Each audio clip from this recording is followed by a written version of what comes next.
గోడలకి మన గొడవలు తెలియొద్దని ఆశ, మంచం మన ముచ్చట్లను చూడొద్దని ఆశ, పడకింట్లో పెనవేతలు ఆవాలని ఆశ, డాబాపై దోబూచులు ఆడాలని ఆశ,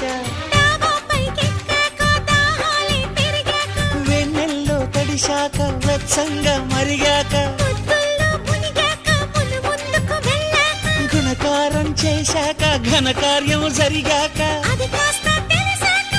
ఆనందం ఎగసాక, మరి కాస్త అడిగాక అడిగాక చెప్పు ఆశ ఆశ ఆశ దోష తీర్చే ఆశ. ఎన్ని జన్మలెత్తినా ఆడదిగా పుట్టాలని, మగవాడై పుట్టాలని